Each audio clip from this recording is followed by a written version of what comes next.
It's all to play for still. I think so. Do you want to bet against us?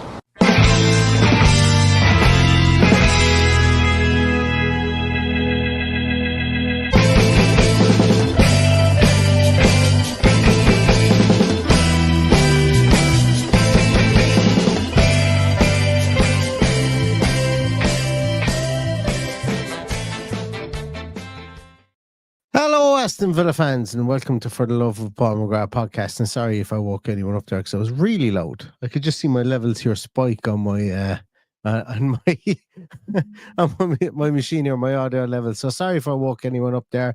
Thanks a million for joining us. If you have joined us for Aston Villa versus Man City preview, a game where I think the footballing world does not have a clue what to expect from, or how to feel about this game at the weekend. I think both sets of fans are worried about this, and I think Aston Villa fans are thinking that prime Man City from basically any year, pick a year, over the last 5 years are going to show up, and some Man City fans are a bit worried about this as well.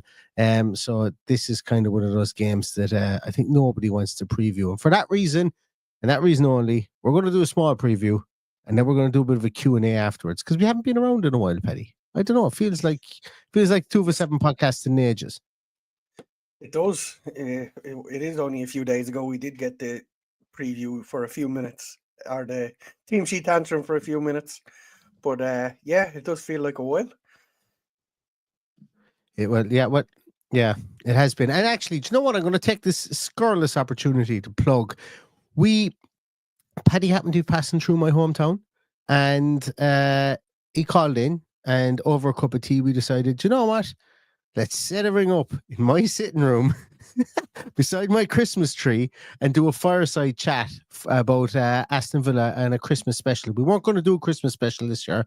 Very busy stuff going on this Christmas, but we decided then it was a spur of the moment decision. We set everything up. Actually, I think we had to record it 3 times for our finish because of sound issues, but we will have a Christmas special coming out.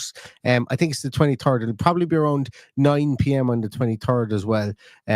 So keep an eye out for that. That's this coming Monday. Christmas special, just a bit of crack. You know, if you guys are interested if you guys need something to watch over the Christmas period, it'll be a bit barren for content, and you know, everybody has that lull moment after the Christmas dinner. You know, if you want to throw it on after that as well, we'd absolutely be delighted to have you. But it's pre-recorded, and yeah, you'll see that out here on late in the 23rd, maybe early in the 24th. So hopefully you'll join us for that. But that was the last time we recorded together, Paddy. But this is a completely different beast. I think we actually referenced this game for one reason or another in that pre-recorded podcast as well.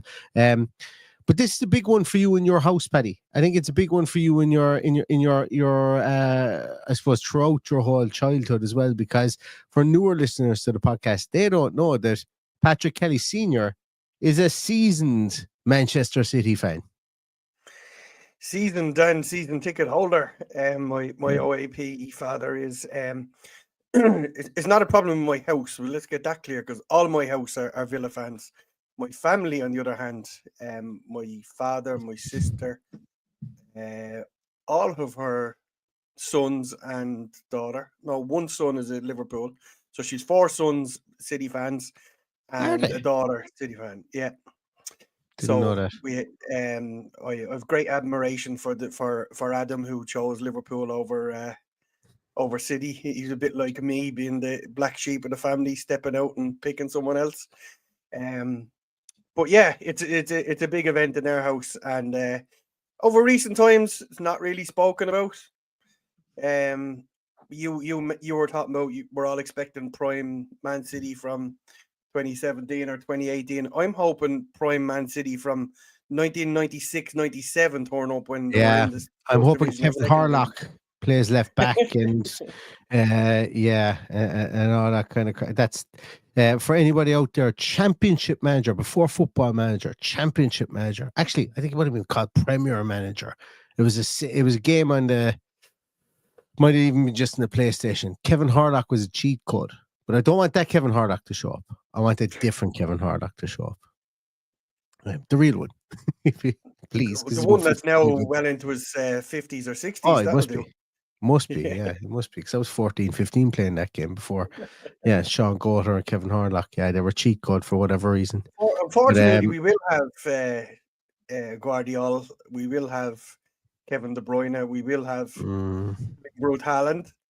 We will have potentially Jack Grealish. So it's not going to be 1997 or 2018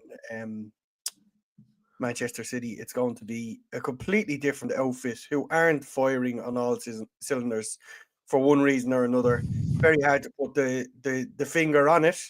A lot of fingers pointing at the midfield and the big hole that was Rodri. Can we exploit it? They're afraid that we can exploit it with Tielemans' balls through those lines. I think the big question on our lips is, does Ollie Watkins start? I think for a game like this and the way we have to play those intricate passes, he probably does. Does he deserve to start? Maybe not. But I think it's the game for Ollie Watkins this weekend, just because we will need to be disciplined and intricate in everything we do. And if we're disciplined and intricate, we're going to give them a rattle on Saturday morning. And I'm looking forward to it. And also, I'm going to it. So those that know me know I used to go quite often, but this season has been a little bit barren. So this is only my second game this season. So I'm really looking forward to it. Yeah. Really? Second game in the league? No, it's my first league game. Really? Jesus. Considering Look at I think us. I got to two fucking plastic 13 or fans 14. here. Two Yeah. plastic paddies sitting here talking from the warm side of a bay window, for fuck's sake. Look at the two of us. But I did get to 13 or 14 last season, but for whatever reason, things weren't going my way this year. But that's all going to change in the new year, because I think I'm going to 2 or 3 in January as well. So we'll worry about that later on.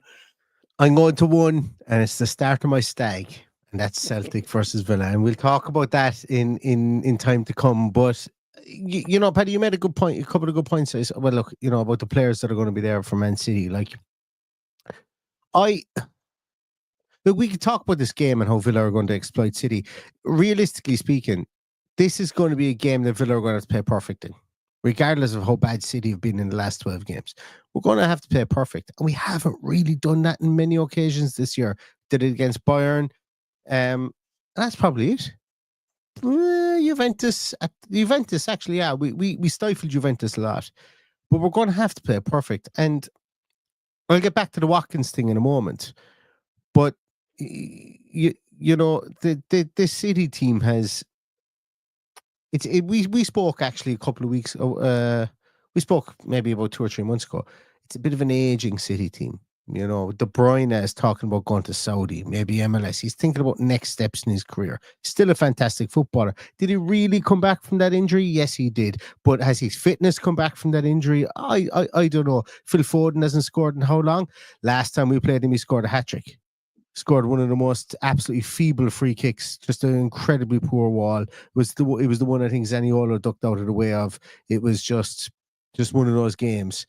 Haaland. When was the last time Haaland scored a goal? Like went on a streak. They're playing Kovacic at the base of the diamond. They've had no one that could really come in and step into that midfield area. Rico Lewis has been out. Who would have thought they would have missed him so much? You know, I don't think he's brilliant. Watch him have a great game at the weekend. I don't think he's a great player, but you know, he's somebody that City have turned to because they've decided to give their youth a bit of a chance. Gvardiol, we know, has been pinged in a couple of goals. I have him on my fantasy team. He has me top of my fantasy draft league, probably on his own from all the goals that he scored. But he started stepping into midfield a small bit recently and not looking great in there. So they're trying to recreate a John Stones to step into midfield, and it hasn't really worked without Rodri. Now, saying that, Pep is on record as talking about a Kanji. He wants a Kanji to be that man to step into midfield, and it looks like he's going to be back. And I think that's paying the hole for Aston Villa because we want them to be in flux with who Pep isn't sure of to be in that position of that defender who steps into midfield. We want them to be trialing out players, the Gavardias, the Rico Lewises. They wouldn't do it with Diaz. They wouldn't, and they can't do it with Stones when they don't have, like, they can't have a centre half step into midfield like that. But they might do it with a Kanji. They might play a Kanji at like right back or something like that, and make him, or play a Kanji at centre half or whatever, and make Stones step in, or play a Kanji at right back and make him step in. I don't know. And I think it's coming at a bad time for us because Rico Lewis is back, and they've got a few more options. And you talked about Grealish coming off the bench and so on. So this one to me is, I'm not pessimistic about it. I'm just being kind of open-minded about it and saying that I would prefer this game to be 2 weeks ago, ideally, if Villa were to play him. But then again, Villa were going through a hard time back then as well. So Yeah, it's one of those ones. We needed those 2 games where we got the 6 points 2 weeks ago. Yeah. I'm probably a lot more optimistic, and that's probably because I'm going, and when you're going to a match, you obviously feel a whole lot more optimistic about it. And I just feel there will not be a better chance for us to go and beat Manchester City. And like they're just not gelling at the moment. Yes, they can pull it together on any given day, but there's problems there. You know, it's an age inside. A man who was bought badly over the last couple of years wants to hammer him down with FSP. Yeah. As really, you know, you only have to look. I was reading a story today, I think it was in The Athletic, about Calvin Phillips, who's been sent back but can't get in at Ipswich Town.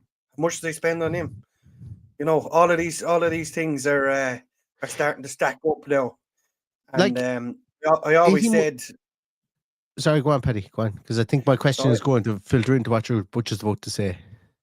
Well, I always said about Pep Guardiola that if you got a good coach with a system that they stuck with, who was either lucky or did buy decent players, you were going to get that run of winning Premier Leagues when you literally could do whatever you bloody liked, and there's 130 charges on the table for them to have to answer for now.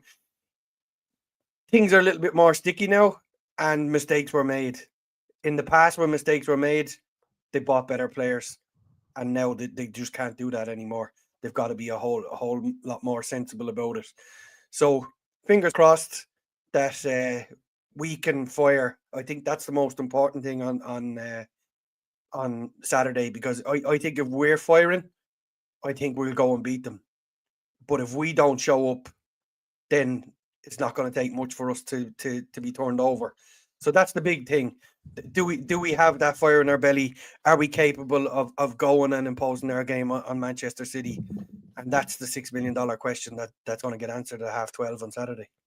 You made a great point there about Guardiola, and you know, look, I'm not sure he signs the players. I think City have been. I think a lot of their technical director is also left in that time as well, which is gone to Man United. Yeah, well, sorry, Suzuki Bergstein is gone, who we know is a Pep Guardiola. You know, I don't want to call disciple, but you know what I mean. Like, you know, they were tied to the hip at Barca, and that was one of the reasons for everything happening there. But your man who's gone to Man United, the likes of Jason Wilcox, has been lost in the past as well. Man City have bled some backroom staff and transfer staff specifically, I think, to other teams. And that's interesting. But you mentioned about Guardiola. Like 18 months ago, he's been talked of as the best manager of all time.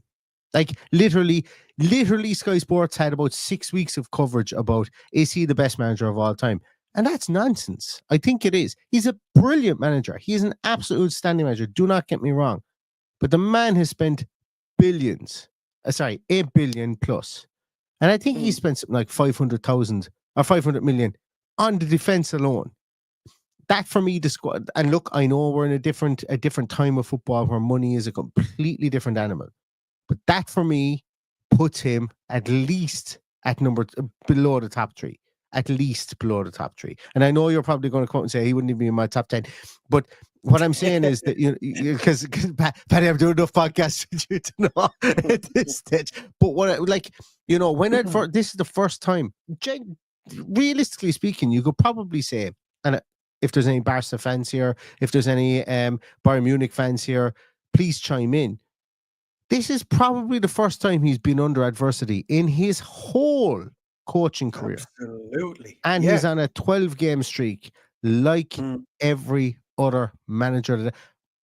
Alex Ferguson was, once again, any United fans in there, I don't know. Was Alex Ferguson ever on a 12-game streak? Was Carlo Ancelotti ever on a 12-game streak with a team as good as what they have now? He probably was with Everton. Probably even wasn't actually at Everton, I would say. Probably not. No. What like there's, it's all well and good to get caught up in the euphoria of and they're a fucking fantastic team, and they were brilliant for the last 2 years. They were so brilliant they were boring, and that's a compliment. And I hope they're not like that on Saturday. And this isn't the negative on Pep Guardiola, but what I would say is that, you know, if you want to play, like everybody is saying, like, oh, they've had 12 bad games, they're going to have a good one now. But you want to play Man City coming off a 12 game bad streak. You know, it will never happen again. It will never happen again for under Pep Guardiola for this. Yeah. So what I'm getting at here is that, yes, there was a hyperbole of, is he the best manager to ever manage in football ever since a bladder was kicked? And that's nonsense. But the reality of it is that he's a bloody good manager, and he is going to find his way out of this. Yeah. And I still don't rule them out of winning the league at the moment. You know, but you can't I think they can start winning the league after Saturday, is what I'm getting at here. They can start winning the league in January when they flex their financial muscles and buy who they bloody like. But like, going back to what you said, like I have a UEFA B license. I decided not to continue it on for a number of reasons, mainly geography and what the hell am I going to do with it in Limerick. And I believe that I would have had a good rattle managing that Barcelona side that he managed. I believe I would have had a good rattle managing that Bayern side, and at least taking them into competitiveness. I believe he's doing a job that any decent coach could do, given what he had at his resources. Like, it took Harry Kane to stop Bayern winning titles. You know, it was a procession for what, 12 years in a row or something ridiculous like that. No, they're going to walk the league this year, but still. They're going to walk. You know. And that Barca team he had were absolutely unbelievable. And now he steps into a Manchester City team where he's buying £100 million players and turning them into fraudsters.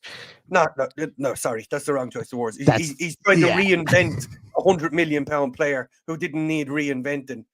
And look what's happened. They're all saying, what was I listened to a Man City podcast today, and your man said that Jack Grealish was their worst ever signing. Oh, that's mental.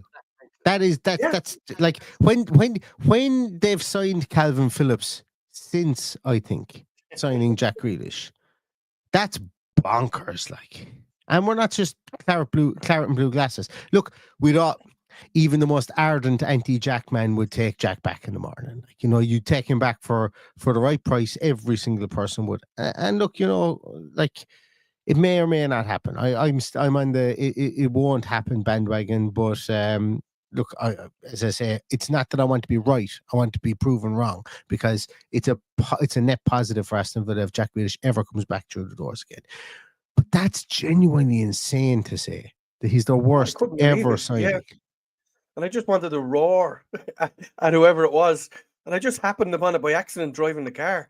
And I was so, Paddy, where are we with like football commentary? And sorry, I don't even know what podcast this is. Like, this could just be two fellas in their bedroom like ourselves, you know, talking about stuff. But where are we with football commentary when that stuff, like you see a lot of podcasts, and a lot of pundits have started doing it now because they feel they have to compete with podcasts and have this outrageously over the top hot take. Like, I'm not expecting an answer to this, by the way. I'm just having a bit of a rant. But like, genuinely, like, it becomes a situation where the rational person who's actually talking sense then becomes, so, like, people then begin to think they're boring because they don't have this outrageous take. And that outrageous take is nonsense. Like, that Grealish take is nonsense. Nonsense. Absolute nonsense.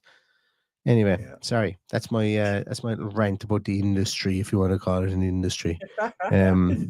And look, we're all out. And that's I have and do you know many- what? Actually, here's my other rant, Paddy. It's because because people do treat it like an industry that shit like that is said. So anyway, go on. Yeah. I have many outrageous takes on certain stuff. So Oh, I'll 100%, Paddy. I know. And you've had a couple yourself over the years. But you're honest. I'm- You're honest about it. You don't say it just to have an outrageous take for the sake of it. You actually are like, I'm I pissed say off what in I this believe. moment, and I'm going I say boom. what I believe. Like, yeah. That man couldn't have believed that. He couldn't have believed that. Not a hope net. Yeah. Could he believe that? There you go. That's what I listened to with my own 2 ears today. Valerie Or was it Bosnov, yesterday? Martin Whatever day I Petrov. listened to it. You know, I name any of those. The what was the Thai guy that bought him when Sven-Goran Eriksson was over him? They had a multitude of absolute munters back then. Sorry, that's annoyed me. It shouldn't. It just have, reminded but it me, annoyed me. the Chinese guy that they signed, he went to jail during the week. Did you see that? No, I can't think of his name. He was a centre half, wasn't he? Did he?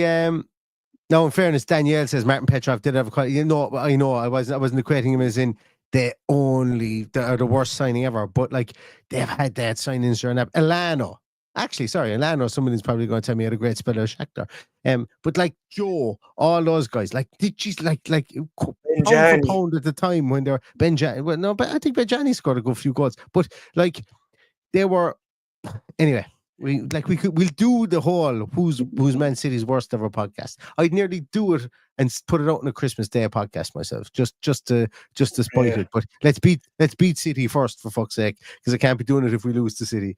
But you're right, Sun Ji Hai. What? Yeah, but a lot of Chinese people with money have tended to go to jail in the last few years. It must have been him that went. It was So one of them went to jail during the week in China. And it was for football-related fraud as well, which was madness. Yeah. Yeah. Anyway, pop in your questions non-related to anything to do with Man City and Villa as well, because we're going to do a bit of an extended one here, a Q&A as well. And I've got one earlier on that I want to talk about, because as a lot of you will know that I have a background in architecture, and specifically I had 2 projects that had to do with stadium design, so and things like that, master planning around stadiums, stadia. I don't know which one is right. But I'd love to talk about the new regeneration piece. I know it's been a negative topic on Twitter, but please give me your ears for 5 minutes on what regeneration can do for an area. Before you go into talk about that, Before you go into it, I have to clarify. Benjani spent 2 years at Manchester City, played 23 games and scored a grand total of 4 goals. There you go. So it's Portsmouth. So he's on the list.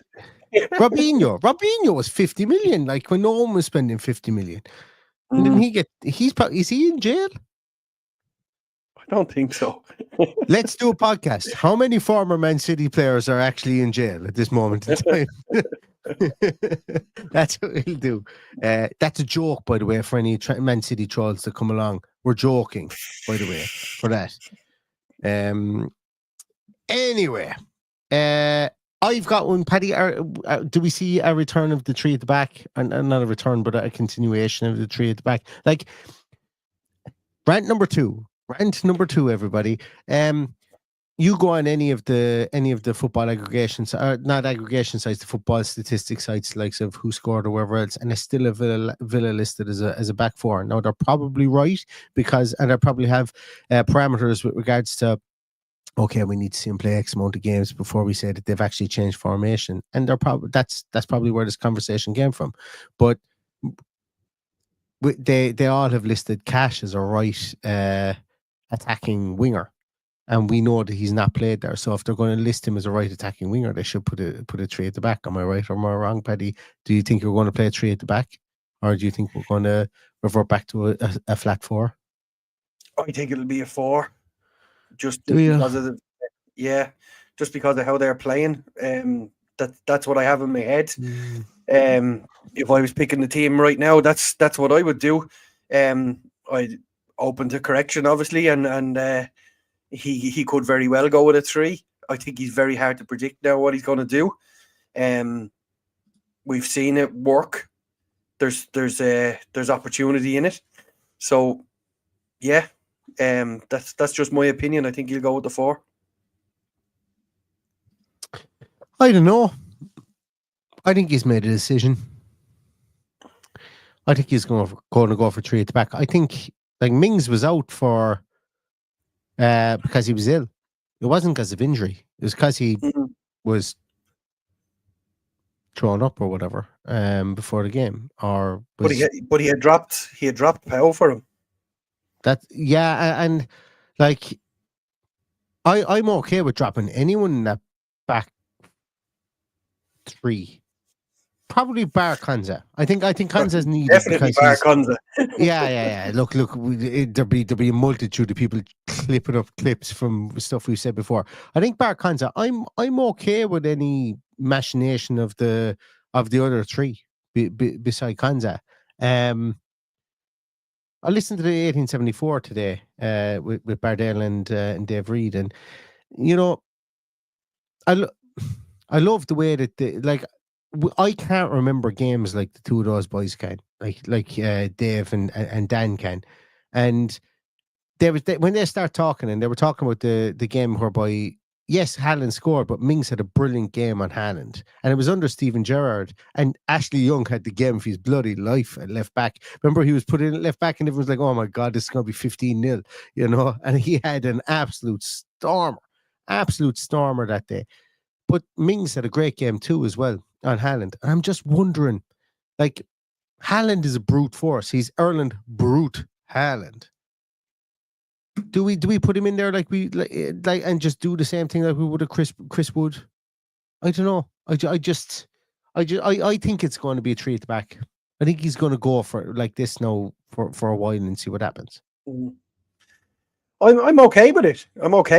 I just think for this game, he may not, but it could very well throw Mings in there. I would like to see him play the 3 at the back with Pau Torres acting as a sweeper and just sitting in the middle and directing the director of operations.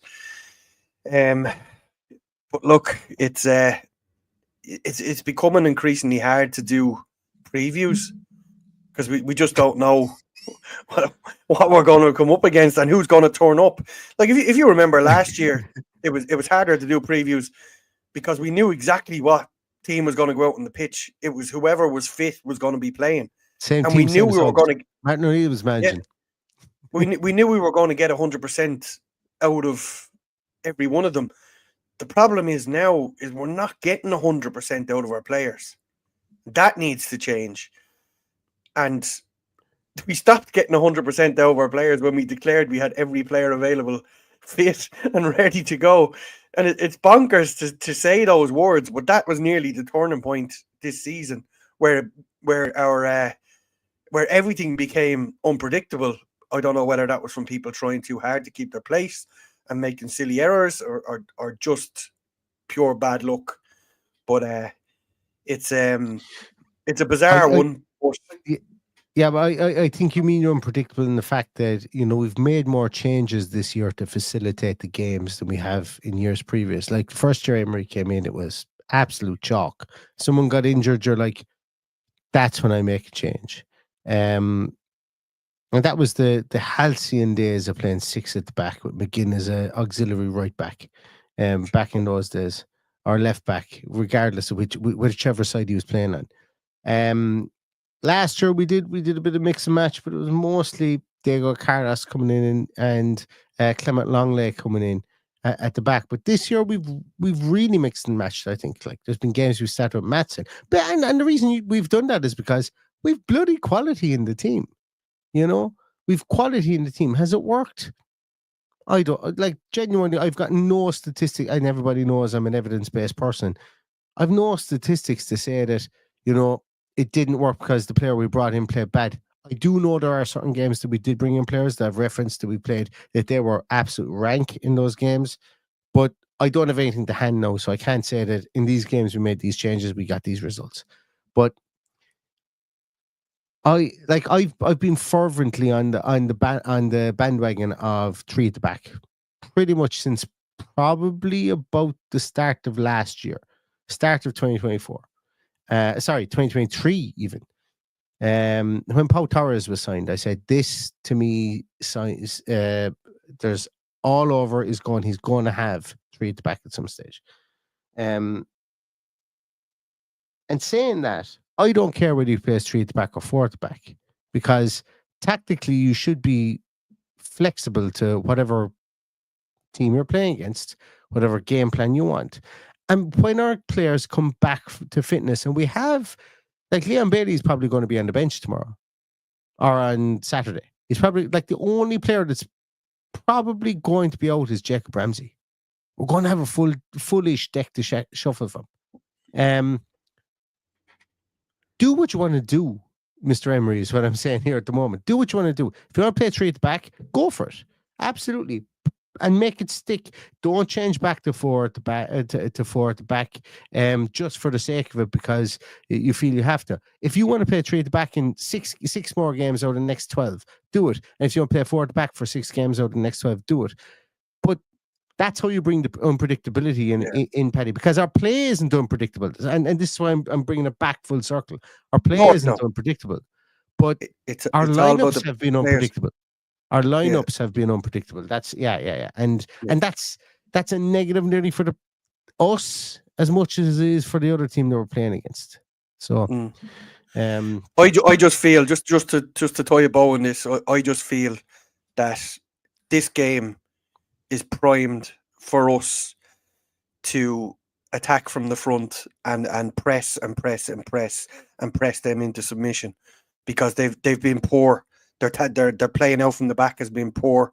Their confidence on the ball has been poor, and I think if we can inflict that on them, we will get they'll cough up chances through errors.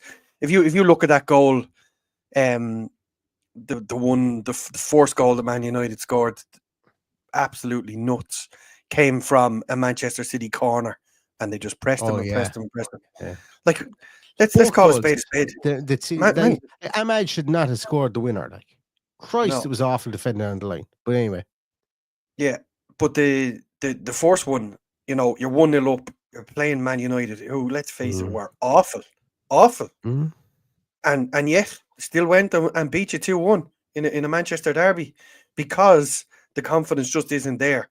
So from my point of view, it would be a 4. It would be pressing higher and press. And obviously, there's risk and reward there. We could get done by a Haaland breaking our high line, and that's I think that's one more taken. But we'll see what happens. Whatever about Haaland, he's not Mbappe, or he's not like he's Mbappe in scoring wise, as in like instinctual, like brilliance from that point of view, but he's not massively pacey. I think I'd back anyone other than maybe Pau Torres to stick with him in a foot race. And I think Torres wouldn't be silly enough to get in a 1-on-1 foot race with him. I think he'd have backup there from a Digne or probably Digne on that side. Whatever you say about Torres, like whatever anyone wants to say about Torres never, like, he may be left 1-on-1 with people, but he does enough to slow them down so that help might get back or nearly gets back. And that's a tactic in itself. Like, there's no way you play a 3 at the back. So if and Paddy, you probably know this from UEFA coaches or courses or anything. I've never done those, but I've done a hell of a lot of coaching courses, and I've looked at a lot of scouting courses and stuff like that. There's no way that you would ever have a centre half that knows that he's got a half, like that he's kind of Teddy Sheringham of the centre half position, that isn't going to try and drive people into positions that gets them kind of on a lateral run as opposed to a straight run, so that they can get somebody to come back and help them. And I think Pau is pretty good at that. I don't think he's brilliant at it, because people obviously haven't come back enough to help him at certain times in his career at Aston Villa, maybe once or twice. But when it happens, it's glaringly obvious, and I think that's fine too, because not every fucking centre half needs to be Usain Bolt, but Like the pluses with Pau Torres definitely outweigh the minuses. 100% outweigh the minuses. Just like the pluses of a Tyrone Mings outweigh the minuses of a Tyrone Mings. And I think all our centre halves. I think the pluses outweigh the minuses, but the minuses are for a centre half, and because we've changed them so much, I think they're exacerbated from the fact that Mings has played a lot of football. He made a lot of mistakes. Picked up that ball against Bruges in his first game back. Wishes he never did it.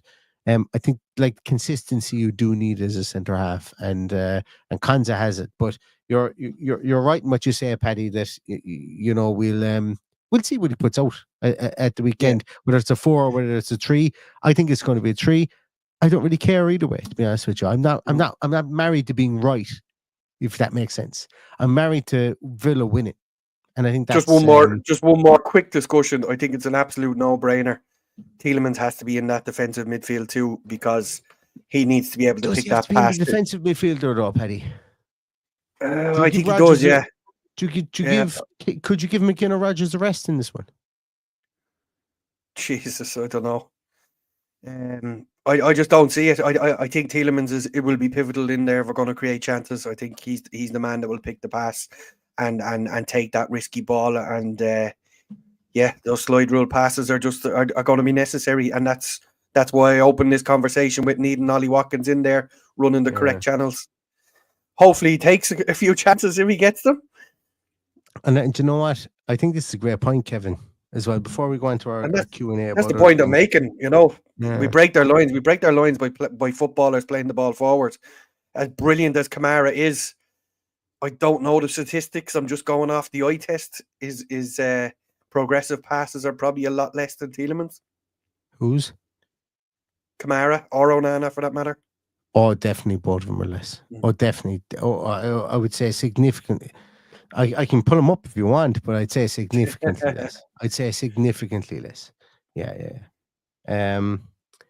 Right, we're going to draw a line under the City Villa talk and throw in any questions you have on any other kind of fleeting aspects of Aston Villa, because there's been a bit that's gone on, I think. By the way, just before we do leave City and Villa, who scored is predicting an Aston Villa 1-0 win?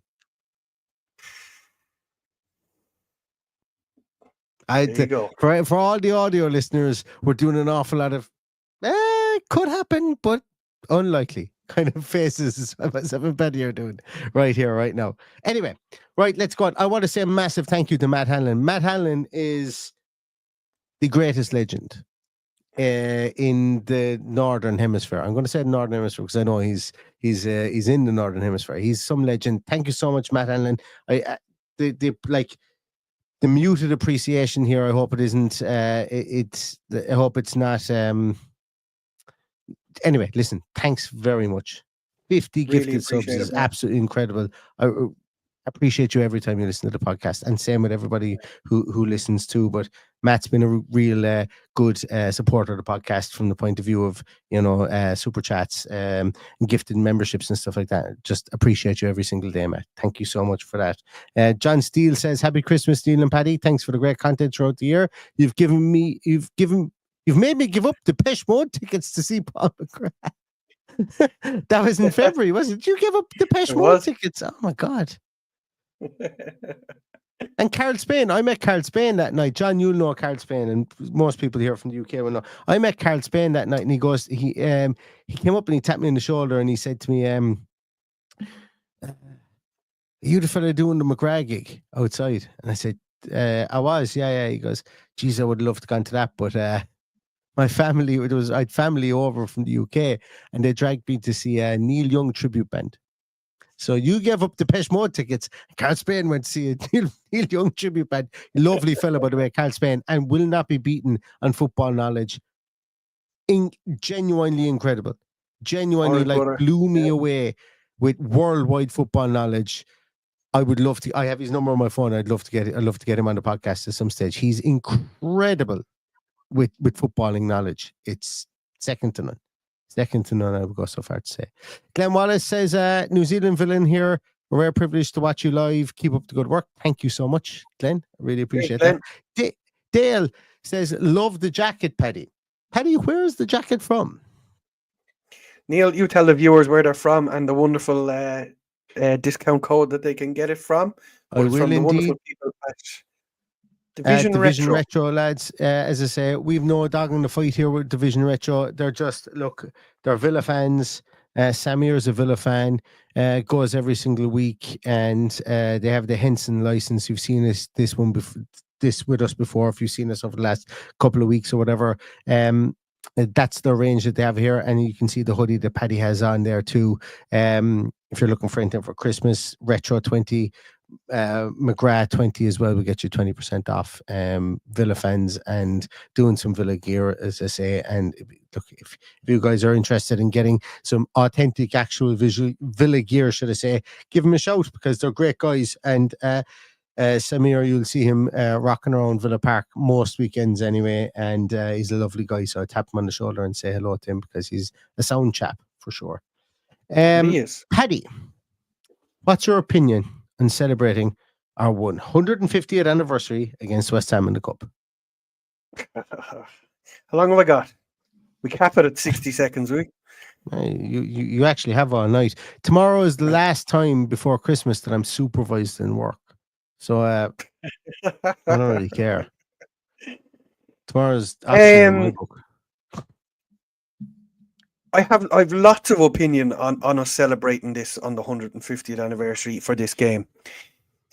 We've been told a number of things. We've been told we can't wear a special edition shirt in a Premier League game, even though for years and years they regularly allowed. Go on the pros and cons, because I know that's what's going on in your mind at the moment. But because some people, so one of the pros is playing. Am I right in saying that playing in the FA Cup means we can wear a commemorative shirt? Exactly, but that's what we're assuming.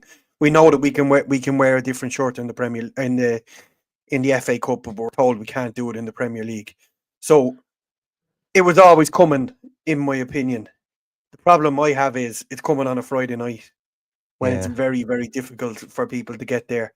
It's not included in your season ticket. Let's not forget that Chris Heck is hired to make money for the club. He's hired to get bums on the seats.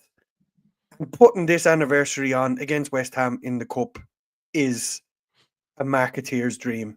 And he's done it. And it will more than likely sell out because people will want to come and enjoy what's going to be a trip down memory lane, and one of those nights we'll remember. Not on the scale of what we had in Bayern Munich and Bologna and Juventus recently, but it's there. It's 150th anniversary and it should be celebrated. My issue is I thought it should have been celebrated with the Crystal Palace game, which came 2 days after our official, what I would call our official birthday. Yes, the disputed birthday. Yeah, well, it's not disputed if the club have been tweeting it for years. Happy birthday, Aston Villa, on the 21st of November. That's true. That's true. So there's no dispute. You're not fighting with anybody here. No. The reason, sorry, and I'll clarify that the disputed birthday is, do we celebrate it on the day that the club was actually born under the lamp, or do we celebrate it on the day that the club played their first game? And that's the dispute. I think and that's why I think, what is this, 5 days away from when the club played? Jesus, don't get me wrong, I'm nowhere near a historian, but that's why some people said it was 2025 and some people said it was 2024. And Jesus Christ, Twitter brings out like arguments amongst anyone, but there was a huge argument about that the day that Villa were incepted against the day that Villa played their first game. So yeah, and it's a valid argument. Also, the 21st is debatable too, because the 21st was supposedly the day of the idea. Then they had a meeting on the 22nd, which is allegedly when the club formed. So it's not the 21st either, according to some people. So nobody's going to win that argument. It's 150 years ago, and there was probably no logs kept to completely tell us exactly what the story was. But I always celebrated it on the 21st of November. That's always been Aston Villa's birthday for me. And look, it's not going to change. It's our. I don't think it's anything got to do with the wearing the shirt. I think we would have got over not wearing that shirt. but I guarantee you that there will be a near enough full house at that game. The disappointing thing is, if a lot of things come on board over the next couple of weeks, West Ham are taking the full 6,000 tickets. So That's the thing that pisses me off. Yeah. Less Aston Villa fans in the stadium on our anniversary. Look, let's see what let's see what happens in the next couple of weeks. I'm annoyed that this game has fallen on a Friday night, because that's just a selfish thing. Very hard for someone like me to get there. Very hard for somebody outside of the Midlands to get there after work. So that's the negative side of it out of the way. Thankfully, the tickets are not too expensive. It could have been worse. And look, I think this is not going to be a popular opinion, but we have patted our owners on the back over and over and over again since Unai Emery came in here. I think the day will come where we'll probably pat him on the back for what Chris Heck has done for the club. I know it's hurt so many people, and it will continue to hurt so many people, but he is only doing his job to keep up with what everybody else in the football world is doing. Do I agree with it? That's another debatable thing. We can't have Champions League football unless we're generating income. It's just a double-edged sword that no matter what side you sit on, you're right. Am I as pissed off as the likes of Dan Bardelli is over this whole thing? No. Am I pissed off? Yes. But it's the West Ham Cup game. We were told it was going to be later than the 21st of November. Anyway, we were told that from an early stage, and hopefully it is done right. It is done in and look, we've celebrated so much in this Champions League run that we're on, and just opened the world's eyes to Aston Villa, and hopefully that game being on a Friday night shown throughout the world on live TV will put another window for the rest of the world to look in at our majestic club that we love so much. And yeah, that's I don't know what else there is to discuss. I think we've covered everything. I think you've been very articulate in what you said there. No, in fairness, Paddy, and I think I agree with everything. You know, like, it's not ideal. Put it this way: we'd love to have, like, give me the choice. I'm putting it forward. I'm putting it on the Bayern Munich game. I just thought it had everything. Like, it had the history. It had the whole lot. But I can understand the club not doing that for the Gary Shaw situation, 100%. After that, to me, I was flippant about when it wanted to be, when they wanted to play it. Genuinely, I was, and I know that might go down like a lead balloon because people are entrenched in their views, and that's fine too. I think there was no wrong decision after that, but it needed to be marked. But it didn't need to be marked on a Friday. You know, was the first game played on a Friday? Like, you know, unless the first game was played on a Friday, I think, you know, it's just it's just an odd day to play a game. Like, fans of football are used to playing games on pretty much every day other than a Friday. Monday night, Tuesday night, Wednesday night, Thursday night, Saturday, Sunday, never a flipping Friday. And Friday is when it lands. And I agree with you, and it's completely silly, but you know, what's the difference between getting to a game on a Tuesday, Wednesday, Thursday as it is and getting a Friday? There's no difference. No difference for us fans, no difference for the fans in the Midlands, no difference for a fan in London. It just means you have to go to your boss, and your boss goes, who's playing a match on a Friday? You know, it's a weird day to have a game. That's the only kind of the only crow I have about the whole thing. Like, but I think you're right in what you say, though. It's to create an atmosphere and a buzz, and obviously there's going to be pyrotechnics and all types of displays. I hope before the match kicks off, they hat tip the cricketers who played the first half, and they play a little bit of cricket on the pitch or do something fun like that just to acknowledge it. There's a whole lot of things they can do with this. It is what it is. I'm sure there's a whole lot of planning put into it before it was decided this game was going to be played on a Friday night, and they're just ready to press the button whenever that is. and hopefully, as I said, they do the club proud and make it a special night, because that's what we deserve as fans. And we were looking forward to this celebration. I would have liked it to be in better weather and not in the 10th of January or whatever it is. But it's going to be on a cold January night, and I know I'm doing my best to get there. Me too, and I'll be shot down because I just need the Minister for the Interior, as I call herself inside, to sign off on it. But I think the budget and the continuing resolution and everything like that happens inside might nix it. But anyway, that's beside the point. Paddy, let's move on to another topic that I'm going to pick up, but I think I'll be quick enough in this one because my dog is barking like mad outside, and it's 10:20, so I better go out and tell him shut up.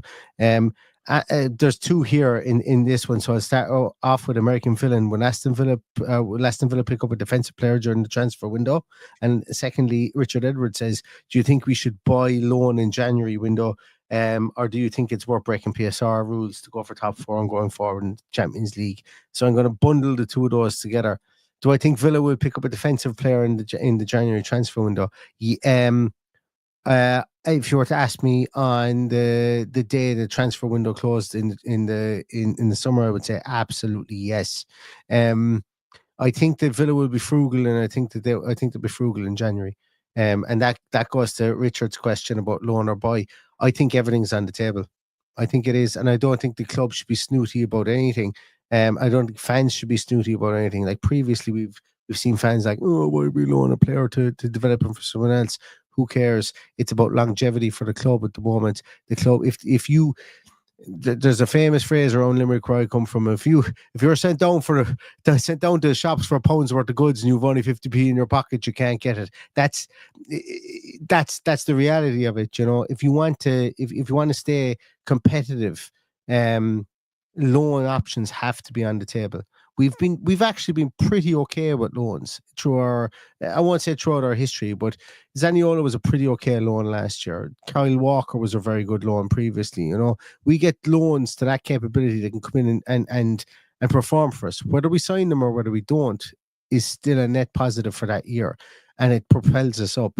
Like we went on and we signed Morgan Rogers off the back of arguably Nicola Zaniolo being in the team last year. And no one is complaining about Morgan Rogers. Well, they're complaining about him being in the team, but you know what I mean? They're not complaining about the longevity of him being there. Now, going back to American Villain's defensive player during the January transfer window, I think we'll sign somebody. If the right player comes up to play right back, I think we'll sign them. And I think we'll sign them on loan.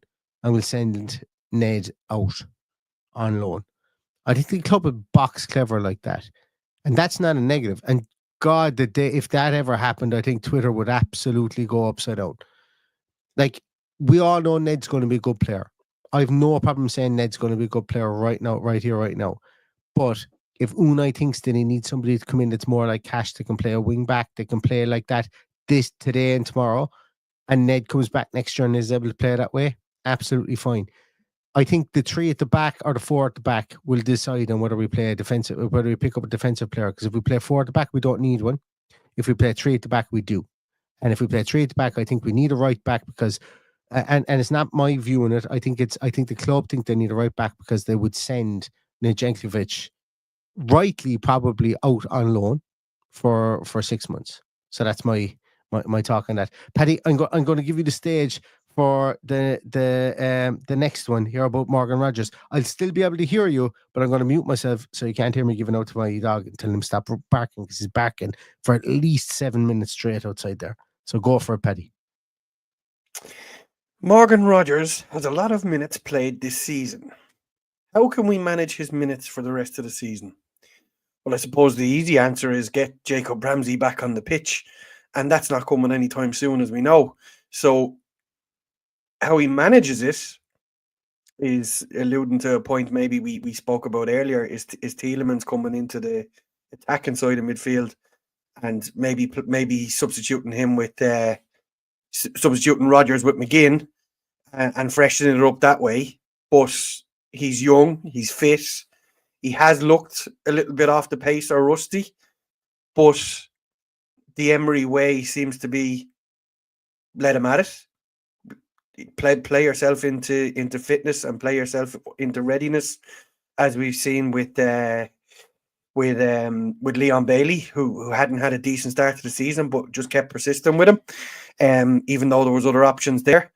So for me, I think he's just going to keep persisting with him unless he buys a new player. And nobody seems to know how far off Jacob Ramsey is. If somebody does know, perhaps they'll tell me in the comments. I hope that's answered your question. And just in time, Neil is back. And I'm back just in time. I could hear you. I agree with you, Paddy. I agree that he's done it with Bailey. I think Bailey is going to be the barometer in this one. It's going to be the litmus test, the one that we can look to. Like, past his prologue, I think an awful lot with Unai Emery. I think it is for an awful lot of football managers. Yeah. They're going to have a philosophy. They're going to go with it. And I think that Emery's philosophy is, look, we don't have bad players in our team. We just have players going through bad patches. And you know what? Players love to hear that. That's good man management. Martin O'Neill did it as well. And we had good success under that. Sometimes, like Tim Sherwood never did it. I vehemently remember. I couldn't tell you a player that he did it with, but I remember him not doing it. Paul Lambert was the same. He used to pull people out of the squad, out of the team, probably prematurely as well, and creating bomb squads, all that kind of stuff. I think there's probably the juice is probably worth the squeeze in persevering with some of these players. And Rodgers didn't become a bad player overnight. He may not have been the player that we made him out to be. That's fine. That's probably not his fault. But Emery's willing to take the chance to see if he is the player that we think he's going to be. And I don't expect him to be pulled out of the team anytime soon. I don't. Agreed. Here's one from Andy before we get on to some of the more jokey ones. And if anybody has any other comments there, I must go and look through them. Some of the more jokey ones? Is this not the biggest jokey one of them all? No, there's ones about where we should go shopping for Christmas and about they're important things. This isn't important. Is Rashford coming to Villa? I'm going to ask this question again, Paddy, because we actually had this conversation about 6 weeks ago, I'd say. And I was pro Rashford, and I was pro Rashford, and I still am. I think Rashford is a really good footballer. I think the Man United situation fucked him up. I think and the whole being wrapped up in a political storm that he never wanted to be in just for doing something good. This isn't a political podcast, don't get me wrong, but the boy did something good, and he was made a political footballer in that instance. Don't think it suited him. Don't think he wanted to be in that era. But Man United have been a train wreck for the last couple of years. Would I have him at Villa? Yes. Is he going to come to Villa? No, he's not going to come to Aston Villa. Marcus Rashford will be playing at Paris Saint-Germain in January. That's my agreed. That's my view. Do I think? I think you can tell by the tone of what I already said that I have no interest in discussing Marcus Rashford to Villa, and I have very little in my mind to say that it would ever happen. I think there's a little bit of a disruptive influence in there as well. I think he leaked the team as well at the weekend, didn't he? Isn't that what they were suggesting? Oh, no, that's Garnacho apparently. Allegedly Garnacho. All right. Allegedly. And Garnacho's on the way out as well, apparently. Apparently he wants Amorim is cleaning house. He's been given the all clear. A lot of managers have wanted to clean house with United since Fergie went. I think Amorim has been given the say on who goes.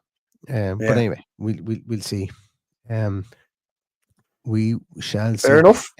I'm going to ask, there's another question inside here. But Sai asks, I seen today Illing Jr. might be back in January.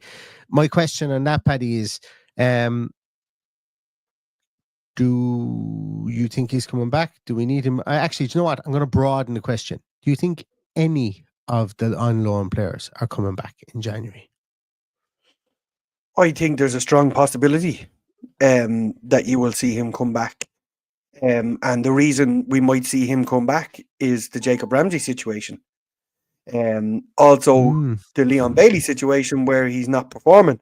So do we have a player at our disposal that's out on loan that can come and do a job for us. There he is. Is it him? Is it Barrenechea, who was also linked with returning? I saw yesterday, and we've previously discussed Louis Barry returning. So there's options there, cheaper options that if we're stuck on PSR and can't offload anybody in order to sign somebody. So there's your answer all in one swoop, I think. It is. It absolutely is. I'm feverishly, excuse me, here typing. So Illing Jr. has played a grand total of 324 minutes for Bologna since he signed. Now, that is over 11 games, 6 of them being in the Champions League, 5 in Serie A. He scored 1 goal. He's had pretty decent numbers though in the time that he's played. Very good goal. A brilliant goal, by the way. Yeah, absolutely brilliant goal. I suppose the refining of the question probably comes: does Illing Jr. come back and stay at Aston Villa? I wouldn't be surprised to see him come back and go out on loan to pick your top of the league champion, your top of the championship team. This is me talking, and people like, I don't care if a player is playing for Barry Town or playing for Ballingarry AFC as long as they're getting time to play. So my big thing is, you send someone out on loan, they need to be getting minutes, regardless of the competition. And this is my argument for Louis Barry staying at Stockport. Louis Barry will play every single millisecond for Stockport and refine his game. Yes, is it at League One level? It is. People talk about the level. He goes up championship level. He signs for, talks about Middlesbrough, let's say. Signs for Middlesbrough. Middlesbrough go on a 7-game losing streak. Carrick gets the axe. They bring in fucking Neil Warnock again. And Warnock decides, I don't want any flash time Harrys. Louis Barry are sitting down. That gooses us. So that's always going to be my view on it. So I think Samuel Illing Jr. will come back. I think he'll go out on loan again. I don't know why Watford pops up in my head, but a team like that potentially, and I know Watford are languishing if I'm not mistaken, in the championship. Could be very much mistaken in that. But does he come home? I think he does. I think of all the players that are out on loan at the moment, the one that will come home and stay is Barrenechea, and I think that's probably weird for a lot of people because we're stocked enough in that area. But I think they always liked him. And I think they only granted his request to go out on loan to Valencia. And let me just look up his playing time as well while I have it here. Enzo, Watford are 7th, by the way. Are they 7th? Oh, okay. I know they didn't have maybe it was they didn't have the best start, but yeah, send him to Watford. But Enzo hasn't played. He's played 11 games, 642 minutes, 1 goal and 1 assist. I think they might see more rotation for him coming into which still even to this day sounds strange for me. But if that is the case, maybe they bring him in to give Rodgers more of a rest, to push Tielemans forward, to push McGinn forward. But yeah, it seems to be he's the one that they want to bring back and stay. I'm not saying that's the one I would pick. I still think they need signings in the wing positions. Our wing play has been awful. Everybody knows. In the last 3 weeks, you've listened to this podcast, I am a 0% on our wing play. It's been chronic. We need to sort that out. We absolutely need to sort that one out. That is big on my list for sure. Where else are we? Adam Slack. Adam, good to see you, boy. Good to see you. He says, taking his mum to her first Villa game on Saturday. Brilliant. Excellent. You'll have my number. Slack. Give me a buzz. We'll come and say hello. The whole family are there on Saturday, so we'll see you at some stage. Exactly. And as Adam says here, resign Louise in January. We've just talked about a central midfielder coming in and probably not being needed. But I think if the opportunity came up for Louise in January, I think they'd make it work somehow. I don't see a negative coming back. It may have to be a case of someone going in the opposite direction or somebody going out the door in order to get him in. But you hear this when somebody leaves. We heard it when Jack left. You know that why not take him back? I can't see it. Would I have him? Absolutely, absolutely, I'd have him back. But I can't see it. So that's just my opinion on it. But I would absolutely take him. So I'll go with this one first. What's the best last minute Christmas shopping choice? Circle K or deals? Gotta be deals. Gotta be deals. Or my old favorite, Mr. Price. If you've got that option, Mr. Price for the chocolates.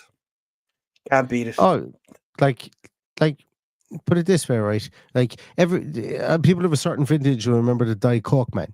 You know, he'd be there and he'd clean the windows and he'd have his top off and he'd be pure six pack and he was like he was everybody was like an Adonis.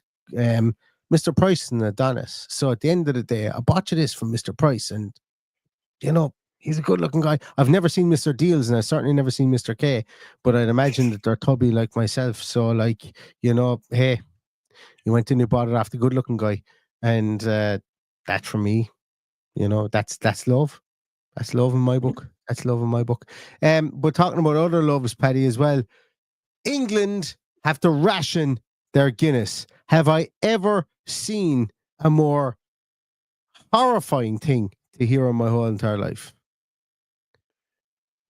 I there is no question in it. Like what? Like a failed state. A failed state. That's what I would say. If you have to ration your Guinness, you can't be helped. Like, what's wrong? Like, it's just a case of ordering it. Like, it's a case of ordering the Guinness from the Guinness brewery. Not when they're low on it. See, Paddy, this is the problem we drink when you get bazillions more. When you get influencers and podcasters like us, gobshites, that think they only have to drink down. They only have to drink down to the G. It's not a game. Drink your point sensibly. Take it handy. They don't need to just gulp it down to the G and then throw it away and try again. That's not how it works. Drink your point sensibly. Don't be silly. Remember, drink everybody, all alcohol sensibly this Christmas. Exactly. Drink sensibly. A Guinness is for life. Guinness is for life. It's not just for Christmas. You know, you got to drink Guinness all year round. Like, don't be throwing away your Guinness. It's like, think of a Guinness like a little puppy. You shouldn't throw away a puppy after a couple of months. Like just keep drinking Guinness, and then there won't be any rations. They won't have to over. There won't be any overages in their orderings. That's what I say about Guinness. Anyway, just drink it early and drink it often. But I joke, by the way, for anyone who says who gets antsy about the failed state thing. That was a joke. I said any country that goes low on Guinness is a failed state. That is a joke, by the way. But we'll be fine over here.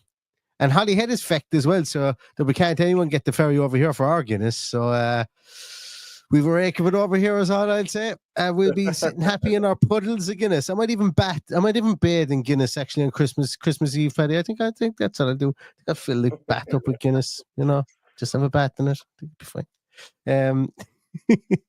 But yeah, look, Guinness is great. Guinness is great. It's full of iron, apparently. That's what the government told us anyway years ago. Any other questions inside there? Good old vitamin G. Peter says, where else? David Dwyer is preparing to pop over to St. James's Gate and bring some back. I'd recommend it. Yeah, the irony is his it's the best thing to do in Dublin. If David's in the UK, his Guinness could be coming from Nigeria. No, I think they have a brewery in UK now. They have a brewery in the States anyway, and I'm nearly certain they opened a brewery in the UK. Yeah, famously before your Guinness would come from Ireland or Nigeria.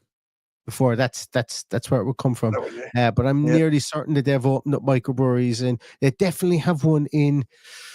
Christ, I don't know, is it Baltimore or is it in Wisconsin? Because I saw something about it, and I'm nearly certain they have one in the UK now. Yeah. But anyway, we do digress. I'm just looking here. James Wood asks this question. Martinez is leaving for another Premiership club. I presume you mean our Martinez, not Lisandro Martinez or something like that. But is he? I doubt it. I don't know. I don't think. like we know he's a shithouse, but he's our shithouse? Like, is he gonna shithouse us? You know, I don't know. I don't think so. I think he's yeah, like it's what age is he? You know, like when you think, not that it matters with goalkeepers, but I think he's got Italy written all over him for whatever reason. I think they'd love him in Italy, like I think he's here for life. yeah. Just- Well, He's on a long-term contract. So it's going to take a lot of money to get him out of there. I he's wouldn't. I 32. certainly wouldn't. Yeah, he's only 32. He's young for a goalkeeper. Yeah. He's less mileage on the clock than most goalkeepers, so he's a long way to go. I like this is the one. This is the one that came to my mind straight away. Do Chelsea like? Does the Chelsea gravy train stop? It has to stop at some stage. It has to. Like I watched 40. I watched 60 minutes of them against Shamrock Rovers. Albeit Shamrock Rovers, and they played Kieran Dewsbury Hall, who should be on the move during January. Gui, they played up top, the 18-year-old striker they signed from Barcelona for 6 million. Cracking business, by the way, from them. Madueke, it was massive mismatch. But Shamrock Rovers were their own worst enemy, and they gifted them 3 goals in the first half. But the reason I say that is it's talking about Chelsea's gravy train. Like, will it end? It'll have to. It will have to not end for them to sign him, because regardless of when, I think his second FIFA trophy and his 2 Yashin trophies, I think this, regardless of whether we think he's dropped a few holders in the back of the net, I think that solidifies his price to 50, 60 million minimum, regardless of what he does. Once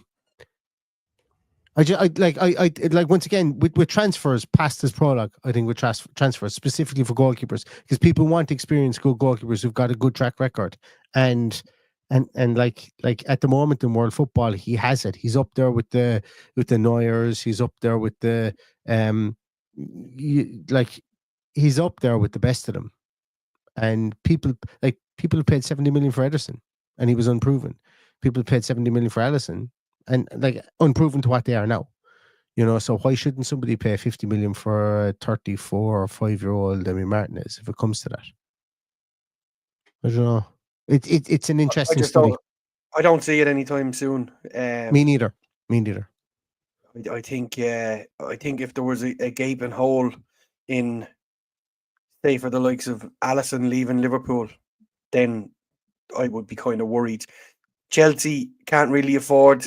Well, if this was a discussion 2 years ago and we were going nowhere, I would have thought Chelsea would be a shoe-in. But they've got Spanish Bob there, who's doing a decent job for them as well. And they can't afford to be shelling out the kind of money they did in the past, because everybody in the world is pointing fingers going, why is nothing being asked of Chelsea when there's quite obviously a lot going on there? They've spent nearly $1 billion on players. They've sold their stadium, their bit of land to themselves, and there's sold the women's team somewhere else. Big thing. There's loads going on there. So the finger is going to be pointing there very quickly.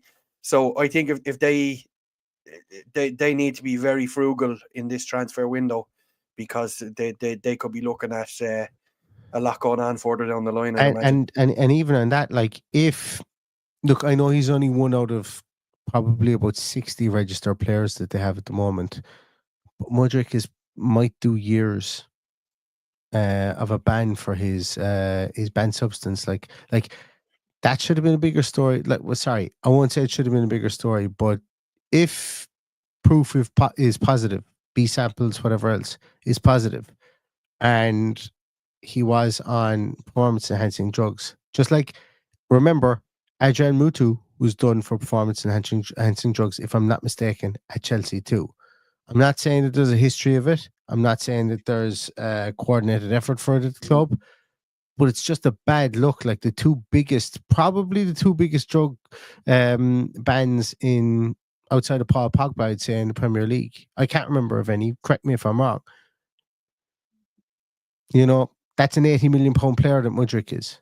You ain't getting much back from him if he spends 3 years on the sidelines or 2 years on the sidelines. And plus, he's not tearing up any trees either, you know. So, like, But if they make a couple of those investments that are poor, like we spoke about Pep Guardiola making poor investments, you know, their borrowed time runs out very quickly. Well, they have a number of poor ones that they paid, like, and he's prime example. Absolutely scandalous money on him, and he's done absolutely nothing since he got there. So they're not selling him anywhere, even if he escapes a ban for this, which I don't think he will, judging by the severity of it. But it's you're right. It should be a bigger story, and unfortunately, the world is on fire, and we're not hearing enough about stories like this because it should be a bigger story, especially with the youth coming through, that they're not going to get away with this. Hey, us Irish guys know a bit of whiskey in the piss. You tend to get off things like this, you know. It's mention no names.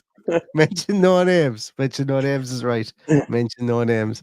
But yeah, it's one of those ones. Like, I'm like innocent until proven guilty with stuff like that. Absolutely, I'm not somebody who jumps down somebody's throat for a. And yes, Richard Edwards, you're dead right. Smash the like, guys. I'm not somebody who jumps down the throat for a sample being wrong, because we've seen A samples being wrong before and B samples being right. But should the whole process run through and it be proven? I think world sport in general, regardless of whether it's football, whether it's athletics, whether it's whatever, we've seen it more in athletics. Obviously, we've seen people be banned for 2-3 years, come back and win gold medals. Rio Ferdinand was banned for not taking a drug test. For not taking a test, yeah. Which I would even argue is worse, probably even worse. But yeah, I agree. Look, for me, I will say I've got a massive blind spot to Rio Ferdinand anyway. I don't think he's a wholesome character. And so I'm going to say negative things about him anyway. So I'll stay out of the Rio Ferdinand conversation. Neil, that's one of the few things in football that we agree on every time. Yeah. I can't listen to him on TV. I can't watch. If I come across one of his tweets, it's one of the ones like, you know when you come across a tweet and you click on it and it's one of these things where it looks very benign and all of a sudden this thing jumps at the screen at your face. When I'm scrolling past Rio Ferdinand, I scroll past it as quick as I scroll past one of those things that I know is clearly one of those ones. You know, I just have no interest in what he has to say. I don't find him very wholesome at all. But he's as free to breathe the air of this world as anybody else is. But anyway, yeah, look, the drug thing, if anyone's found to taking drugs, if it's Aston Villa's best player, if it's Chelsea's best player, if it's Liverpool's best player, if it's Barrow Town's best player, throw the book at him. That's it. I throw agree, the book at him. 100%. Everybody goes into sport knowing you take the bad shit, you do your penance, and your penance shouldn't be 2 or 3 years. It should be go away, right? Do a normal job. You've lost your privilege. That's my view. But anyway, Neil, I don't mean to be a killjoy or anything, but we're an hour and 20 minutes into this, and I'm up for an early flight to Brum in the morning. So we kind of I'm going to finish on this one. So Adam Stack says, any plans for live podcast in the new year, by the way? Yes. Very possibly. Yes is the plans, for sure. Yes, there is. There's huge plans. Now, because of my, and I know she doesn't listen to this, but my future wife, because of the awkward date waiting, which is quite awkward, the date. We just don't know whether it's going to be pre or post the 19th of April. So we will see. And then if it's post, whether we can ramble up the crew that we're looking to get to. But watch this space is what I would say. Watch this space for sure. For definite. Yeah.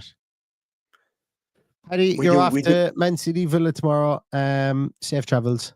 And to everybody else, this is a bit of a longer one. We kind of wanted to do a bit of a longer one because we've got Christmas period coming up or whatever else, and also we haven't podcasted in a while. But we didn't even get onto the warehouse.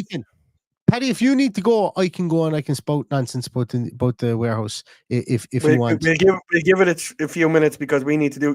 Me and you need to do something afterwards. So I'll hang on and let you have your bit with this. So let me talk. So my thing in the warehouse is, the only criticism I have about Aston Villa in the warehouse is they should never have. So when Purslow was over Aston Villa, they should never have announced the warehouse and the stadium development as a package deal.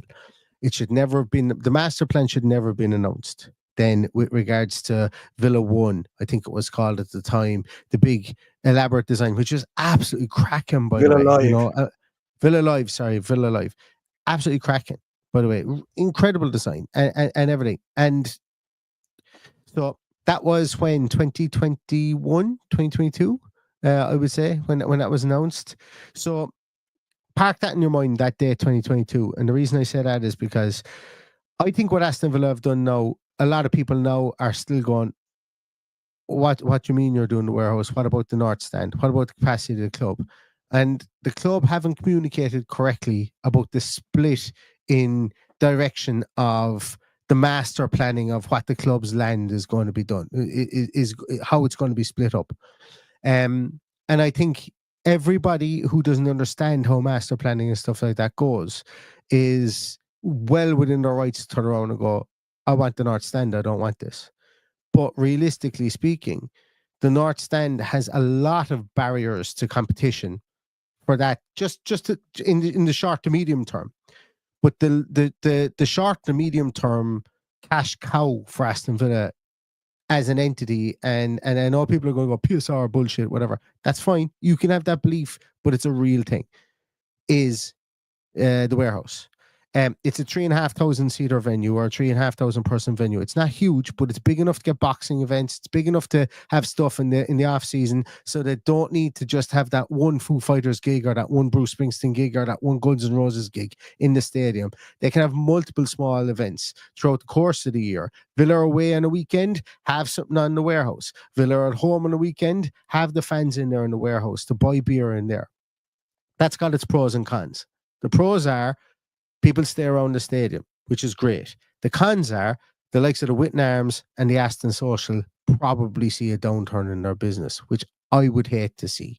Now, going back to the master planning side of things as well, there is no negative to Aston Villa building revenue streams through on-site events and on-site upgrades like that. It's a free entity. You can get into it. So we've given out numerous times ad nauseum about GA Plus and hospitality, rightly given out about the price of those. This is free to ticket owners, and this is only my opinion. Feel free to disagree with me. This is free to ticket holders on game day, but you're drinking at Villa and the money goes back to Villa Park. Is it piss? Is it drinking in plastic glasses by people who don't want, by young fellas who don't want to be there? Paddy's laughing at that because that's exactly the phrase he used to me during the week. Potentially it is. But the money's gone back into Villa's pocket. It's a money-making entity. And it's a money-making entity when the lights in Villa Park are off. So that's my view on it. I think I think that the communication was wrong. Purslow came out and shot his load and said, this is a huge master plan. The new owners came in and looked at it. And then going back to the 2022 date, Birmingham City Council, since it's been announced, have essentially gone bankrupt. They've gone bankrupt. Witten Station is key. Like the 3,500 thing in the warehouse, the current transport facilities will cope with that at its ease. You increase the capacity of Villa Park by 10, 15,000. The transport systems won't. No matter what way you cut it, and no matter what the FA come up with regards to European plans and stuff like that, the British, so from a Birmingham City Council point of view and a British governmental point of view, is in flux. And the funding needs to come from somewhere, and it needs to come from one of those two entities. And realistically, you're probably talking about the government. And there's been no hard and fast with regards to that. And the club would be stupid to start breaking ground on a stadium until they have a hard and fast that the transport infrastructure being done. Not to mind, I've done physiology studies previously about, you take away X amount, 15% of seats in the stadium. It's not just 15% of general admission tickets, regardless of the GA Plus that's been put in now.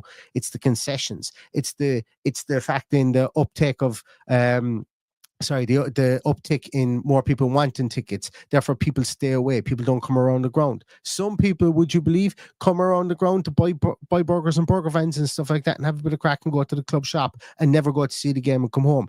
That's a deterrent for people as well. It's not just so. If you say you're going to reduce 15% of the stadium size because you're doing up a stadium, it's not 15% of revenue. It actually equates to about 22% of revenue. So it's pretty complex, and I'm going to cut it at that because I could talk for the next 45 minutes on it and not really make a dent in people's opinions, and that's fine. I don't want to make a dent in people's opinions. I'm just explaining the two sides of the coin that Villa have looked at here, and I would be very surprised if this isn't their reasoning for it. Paddy, come at it from a different angle or from a different point of view, if you wish, please. I'm not gonna argue. I said my piece to you the other day, and you put a snapshot of it in there. Look, I want the North Stand built, and I understand that the transport network is what's holding that back at the moment, and that's going to take a little bit of time. So we have to be patient. It didn't make me jump out of my seat and go, yes, we're getting this thing. I know the value of it. I know what they can do with that space for the club, and it's all revenue. And it's the biggest one in the Premier League. It's the biggest beer hall on site, and it's the biggest beer hall on site of the Premier League ground in the Premier League. Unless Manchester City open their concert venue to do it, which they have threatened to do. Correct. But look, it has the potential to be great. I don't see it affecting the Witten Arms or the Aston Inn or the Aston Tavern or any of them places. I think people will continue to go there, and that will be their match routine. I think everything has its place and everything's important. But for me, we have seen a year of Aston Villa been in everybody's sitting room throughout the world. I think it's important that we increase the size of the stadium and halt the costs it's costing the everyday fan to go to games. I think this is vital in my mind for the future. I have said this to a number of people over the last few days. I think UEFA should start giving money back to FSP to clubs that aren't charging through the nose to the fans. Whatever about GA Plus and all of those hospitality ones, fine. The fan himself needs to be really looked after in the future. And however way they find a way of doing it, the people who run our football, I don't have any faith in the Premier League. Maybe that comes UEFA or FIFA. But we saw the prices for the World Club Championship this week. Absolutely nuts. The stuff they're trying to do is absolutely nuts. I'm trying. Why I'm looking down here is I'm trying to get the ticket prices for Bayern Munich's game. It's like, and Bayern Munich are the bastion of X amount for season tickets, and Christ, the tickets go up to something like $2,000. I mean, yeah. So I have it here. I'd love to show it. It is bonkers. So tickets for the lower tier, so the upper tier start at $45. It's in dollars because it's an American guy who's done it. $45. Lower tier is $107. That's against Auckland FC. Against Boca Juniors, upper tier $76, lower tier $161. Then you go up to quarterfinals. Upper tier $279, lower tier $497.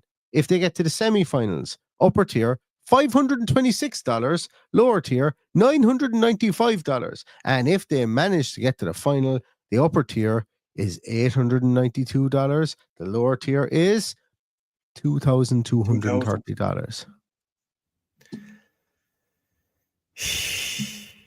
We don't even need to discuss it. You're not going to the final.